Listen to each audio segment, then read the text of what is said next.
Beautiful, how are you doing? Welcome back, or welcome if this is your first time. Hi, I'm Lucky, and today we're going to be talking about the time Cam and we were caught by prison guards having sex. Getting it on, getting our freaks on, honey, inside the cell. So for anybody that doesn't know, here, let me situate myself. I kind of like this close-up angle. I don't know, what do you think? But for anybody, that doesn't know, I was locked up for 3.5 years, and for a year and a half of that time, like the end of it, I was in the cell with a gorgeous, beautiful man named Cam, and I've been with him ever since. We've had our ups, our downs, and we just still work at it. I mean, you guys can't see it, but I actually think that he works harder than I do to keep us together. Because I have, like, serious trust issues. I always have, and I'm just doing my best to stay with him because I do love him. Anyway, while we were in the cell together, we got very close. We used to do it all day, every single day. I'm not exaggerating. That is the most, like, stuff that I've ever done, like, ever, with any person ever, like, alive. That he really is, he takes the cake. He took these Judy cakes, honey, these Judy cakes. That's a prison expression. So, at night, the reason that this video is even coming about is because people have asked me in the past, like, I've seen comments, how were you guys able to do it? Like, don't guards do rounds? Wouldn't you guys have gotten caught? Yes, yes, we did get caught, and yes, guards do, like, rounds. They are supposed to actually do like a walkthrough of the pod every 30 minutes. Some people are extra, like new officers or officers who really, they have like a motive. Maybe they're trying to catch somebody, and they have like an eye out for somebody in the pod or something. So they're like doing rounds every 15 minutes. But most of the times, it's actually pretty lazy and laid back in the sense that they don't really do rounds in the way that they're supposed to. However, there is something called a count time. Count time is 4 times a day. They have count in the morning at like 11 o'clock in the morning, and then they have count, you lock down for count in the evening time at 5:30, 6 o'clock, so like 6 o'clock they have count, and then again at night 9 o'clock, 9 p.m. count, and then overnight while you're sleeping, they have another count. I believe it's midnight or 1 a.m. like that. They have another count, and even late night count. That was the count that we got caught, and there's 2 different times that we got caught. One time is it was during that 5:30 count, and we had just finished, like, doing it, and we were getting ourselves together because we had the cut up, which means you cover up the window. In the program, you're not actually allowed to put something in the window, but what people would do is they would hang a sheet like across the window.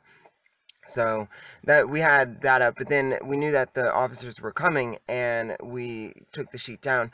But sometimes they try to be slick. Like, most of the times they will announce when they're doing count. They'll be like, 72 pod, count time, and they go around the bottom tier, and then they come up around the top tier. Sometimes they even announce that, like, bottom tier, and then as they're walking up the stairs, top tier, count time. And then there are officers that they intentionally try to be sneaky because they know that people are smoking in the cell, doing it in the cell. Like, sometimes they be intentionally trying to bust people, probably bust some closet people. I used to wonder about that all the time. I would tell Kim, I'm like, I wonder, how many times they've caught 2 guys that nobody knew, nobody knows or thinks anything's going on. Like, they're not queens, they're not, gay or anything like that, known anyway, but everybody thinks that they're straight, but meanwhile they be doing something. And when them COs try to be sneaky, I wonder if they've caught a few people. I don't know, because I never heard any stories or anything like that, but I'm sure it happens for sure. So it was one of those times. They had came in, and we didn't realize that they were already in. It was during that 6 p.m. count time. But then by the time that we like heard them or something, that's when we were starting to try to get ourselves together. But somebody, I think we heard that one of them coming, it's usually two COs, one was coming up the stairs, and that's when we realized that they were in here doing count, and we started getting dressed. I mean, granted, we knew that the time was close anyway. We really used to be cutting it close, like, a lot, to tell you the truth. But I don't know, maybe it was an excitement type of thing. I don't know. But we did used to, like, cut it close a lot. But we only saw the one going up the stairs. We didn't know where the other one was. And she had walked past right as like we were, getting dressed. And she stopped, like double backed. But she was so cool. She ended up telling us, she was like, all right, y'all, now tighten up. And she like whispered through the crack. She was like, because if so and so comes by and sees y'all, then it would be a problem. She was like, but I'm not tripping. And we were like, thank you. You know what I mean? I certainly was. Kim was like, all right. But I was like, thank you. Because I'm the queen. But the other time was sleeping together. I used to love sleeping in the same like mat, the same cot, bunk, whatever, as Cam. We would be on the bottom or the top. We switched different times, like, sometimes I was up top, he'd be on the bottom. You are assigned, and especially in the program, you're like assigned, but we had like swapped a couple of times, and because it don't matter why. But anyway, we usually, when we were laying like together at night, it typically was on the bottom bunk just because it's easier. And I would always fall dead asleep anytime that I was like, laying with him. Like, I just always felt like such a peace and comfort, and I don't know, just like a wholeness that I've never had before. And then especially, I guess, in there, in prison and stuff, like, that's something that reminds me of something that I want to talk to you guys about, like having dreams when you're locked up. And it's like a form of escape, but we'll save that for another video. I just hope that I remember. Anyway, we had fell asleep, and Cam was actually pretty good about waking me up, to either go back to the top bunk or for him to go back to the top bunk when it was just getting close to count time. Because at late at night, they don't announce themselves. That's not them being sneaky. That's actually just being respectful, because it's 1 o'clock in the morning. And we both fell asleep at this point in time, and the lady actually came through, the CO came through, shined the light, saw us asleep, and knocked on the door to like wake us up, like, hey, yo, what are you doing sleeping in the bed together? That's not allowed, obviously.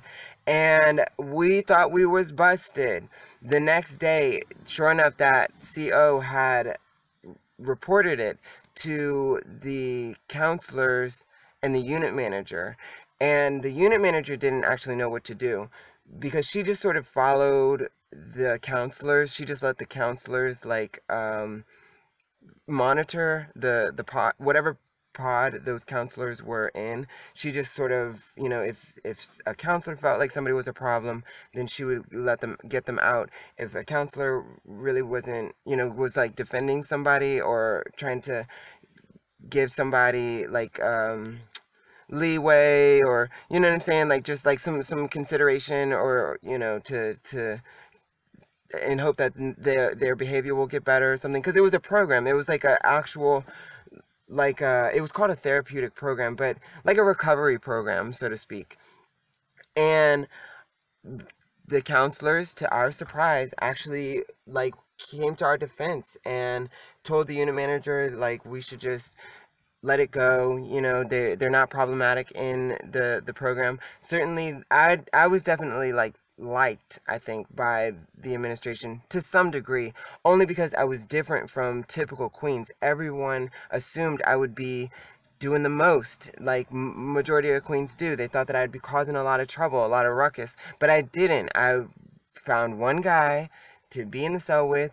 I was glued to him, and I was doing the program. I was respectful of the rules of the program. I tried to like just get along with people as best as I could and actually do it the way that I'm supposed to. And they respected it. Like, you know, certain inmates in there, and then as well as like the administration, you know, they respected that I took the program seriously and I wasn't causing trouble.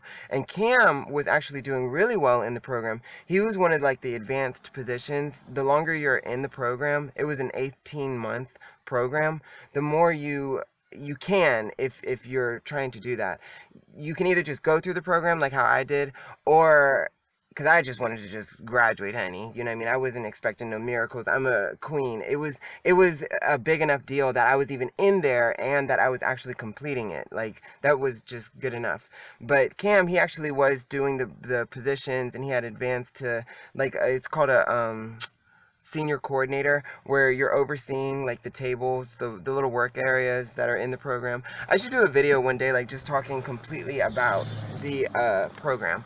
But anyway, so, you know, he was like respected, is my point. He had respect in and authority, like, in the program. So the counselors actually just sort of excused it, to tell you the truth. And the unit manager, she was sort of grateful that they weren't making a big deal out of it, the counselors. And then she had it so that this CO didn't actually work our building anymore. Like, that was the second time. I think there's actually 3 times that she did that, like, for me, for us, you know.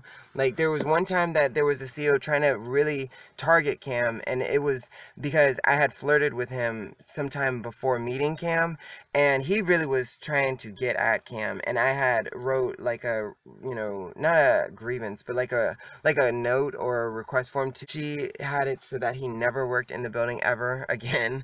And then this CO too, and there was somebody else, I think it was like the same sort of thing. She tried to give Cam a charge. Told you, they always been gunning for Cam since I was in there. They've just been after him. Like, prison is a crazy place. It's a crazy place. That's a different conversation. But the charge didn't stick, thankfully, because it was BS that she wrote it. And after the charge was thrown out, then the unit manager made it so this way that CO didn't work, like, in the, you know, in the building anymore. But those are the times that we was busted, honey. Like, you know, caught doing the biz, doing the deed. And yeah, you know, but typically when you get caught, usually you get charged and removed. They put like a keep separate on you, which I have another video to make talking about that. Like, so if you want to hear that story, make sure to like this video and subscribe. Thank you so much for being here, and I hope you're having a wonderful day. Bye.